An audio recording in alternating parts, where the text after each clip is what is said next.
sei se nós crentes temos acertado, temos falhado, eu não sei, é complicado, reconheço que é difícil. Mas minha sugestão é: cuidem e expliquem para seus filhos que Papai Noel é enrolação. É um conceito comercial para dar presente e pronto. Não quiser usar o nome enrolação, não use os nomes que você quiser, mas é uma invenção, é uma lenda. Você diz como você quiser, mas deixe claro que não é algo real.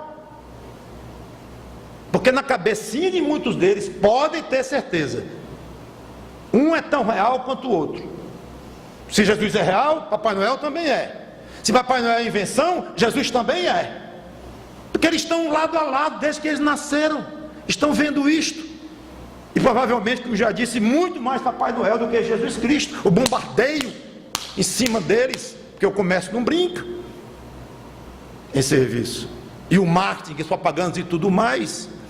O bombardeio é muito grande em cima dessas crianças. Então, esse Natal que se vê aí, hoje, é uma mistura terrível. E eu digo mistura porque ainda quero conceder o benefício a nós crentes, de que ainda temos um pouquinho, ainda damos um pouquinho de sentido espiritual ao Natal.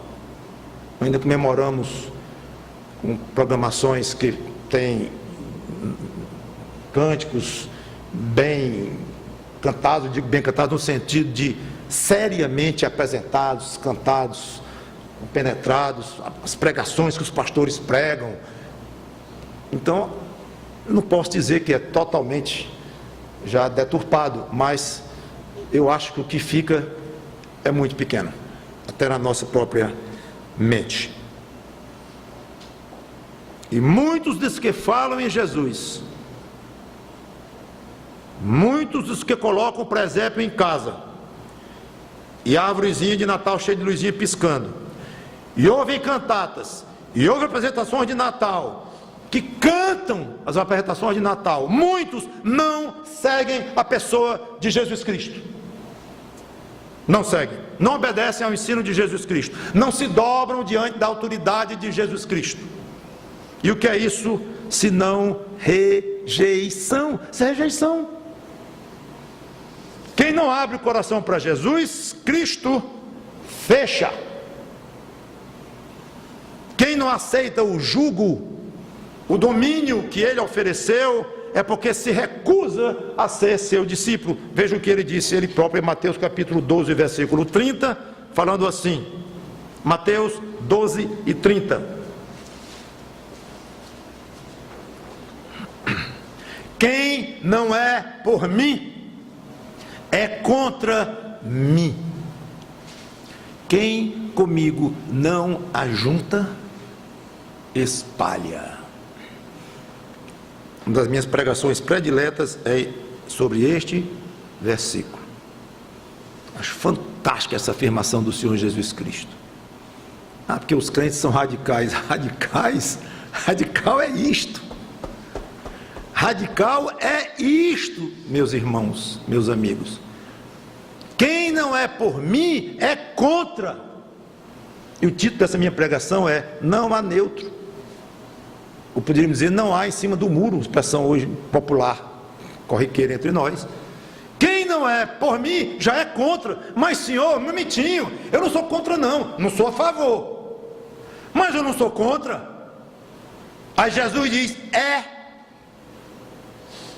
não, mas meu amigo, você vai ter a eternidade todinha no inferno para argumentar. Tá bom? Pode argumentar a eternidade toda no inferno, porque eu estou dizendo, Jesus falando, que quem não é por mim é contra. Quem comigo não ajunta, espalha. Não, Senhor, eu não peguei um grão deste feijão que está aqui no chão todo derramado. Tudo bem, tem gente ajuntando, aí tem outros mau caráter que estão espalhando para atrapalhar quem quer juntar o saco de feijão que rasgou. Mas Senhor, eu estou olhando, eu estou só olhando de braço cruzado, uns ajuntando os caroços para ajudar o dono do saco, e os outros atrapalhando. Eu estou até lamentando isso, eu estou só olhando de braços cruzados. você está espalhando para mim, para a minha maneira de ver. Os seus braços cruzados significam para mim espalhando o que eu quero ajuntar. Isso é radical, mas ele é assim, graças a Deus, porque esse radicalismo dá esperança, dá certeza para quem é dele. Eu acho um espetáculo ter um Salvador ultra radical, que não me deixa dúvida onde eu estou pisando, não deixa dúvida onde eu estou colocando a minha fé, onde eu estou colocando a minha vida inteira em cima. Não fica nesse lengo-lengo, que eu não sei se sou salvo, se eu não sou salvo, eu não sei lá, talvez eu pedi minha salvação ontem, porque menti para o meu pai, ou porque pensei, eu disse nome feio, eu não sei, perdi, ganhei, coitados de muitos crentes, pessoas salvas, coitadas, mas que não entendem a doutrina da eleição de Deus, que pensam que a salvação tem que ser mantida por boas obras, e não por uma fé que Deus deu e nunca mais vai tirar. Não entende o que é ser nova criatura, porque uma criança não pode voltar para o ventre da mãe e nascer de novo, não dá, é irreversível. E o filho do João e da Maria sempre vai ser filho do João e da Maria. O João pode ter ódio do filho, a Maria pode deserdar o filho pode matar o pai com a facada, mas ele é filho do João e da Maria.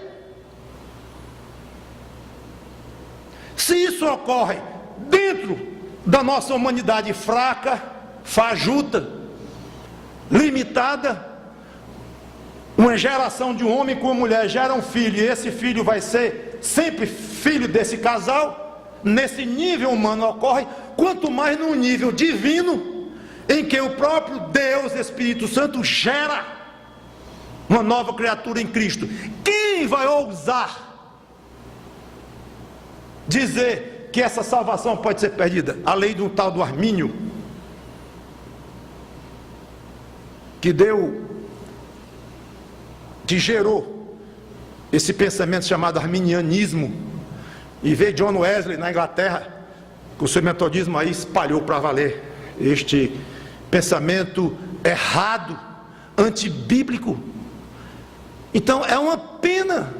Eu creio que tem muitas pessoas salvas, mas que passam a vida apavoradas, com medo de perder a salvação. Subeira a heresia. Se é que eu não poderia tirar a palavra beira. Eu sei o seguinte, que o mundo continua, em sua grande maioria, rejeitando Jesus Cristo, mesmo pessoas chamadas cristãs. Agora, graças a Deus, quando se fala em maioria, pressupõe-se uma minoria. Então, essa minoria esteve presente em Belém, no nascimento dele. Eu acho isso muito gostoso de observar, representada por dois grupos: os famosos magos do Oriente. Eu acharia melhor pensarmos em termos de astrólogos, sábios, ligados com a astrologia, inclusive por causa da forma como eles foram dirigidos por uma estrela, e a estrela foi à frente e eles a seguiam, e depois ela parou. Então, essa palavra era muito usada para sábio na época. Poderia também ser utilizada para falar de adivinhador, ou de alguém ligado com o oculto e coisa assim. Mas, como era muito utilizada nesse sentido de cientista na época, e com astrologia inclusive, talvez seja melhor pensar em astrólogos, que vieram da Babilônia. Então, achamos que eram três, porque diz que um apresentou ouro, outro incenso, outro mirra. Então, 1 mais 2, mais 1 mais 1 mais 1 dá 3. Mas não quer dizer que tenha sido 3. Pode ter sido 4, pode ter sido 5, não sei. Mas fique com 3 na mente, não tem problema nenhum, isso não vai alterar nada a sua teologia, nem a minha. Mas apenas para não ficar com aquilo que tem 3 reis. E alguém outro dia me disse: pastor, e os 3 reis magros? Eu digo, nem era 3, nem era rei, nem era magro. Porque a Bíblia não diz que eram 3, a Bíblia não diz que eram reis, nem diz que eram magro, nem gordo, sei lá como é que eles eram. E rei é que não era o mesmo, eram astrólogos. Mas o fato é que ali estava uma classe de erudição representada por aqueles 3 homens, não tenha dúvida. Eram homens eruditos, até pela palavra que foi dada para eles no texto como mago. E os pastores, humildes, pobres, que estavam no campo, receberam revelação angelical e foram beneficiados com um coral belíssimo, o maior coral, o coral mais lindo que já apareceu neste mundo para cantar Jesus Cristo, aquele coral que se apresentou aos pastores pobres, humildes, lá nos arredores de Belém. E vários deles correram para Belém e viram o menino lá na manjedoura.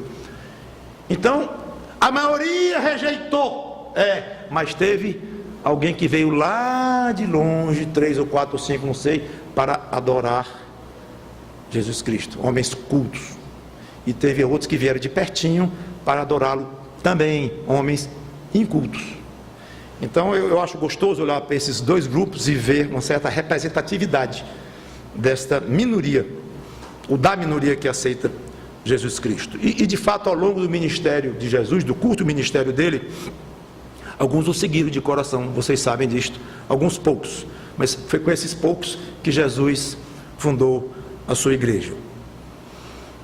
Agora, eu não sei se eu digo infelizmente, talvez não diga, porque é o plano de Deus assim, mas o fato é que ao longo da história, daquele tempo para cá, não haveria mudança na proporção de muitos rejeitando Jesus Cristo e poucos aceitando a salvação que ele veio oferecer. Essa seria uma característica da maneira como a humanidade aceitaria a salvação de Cristo. Uma frase que poucos dão atenção, mas Mateus 7, 13 e 14...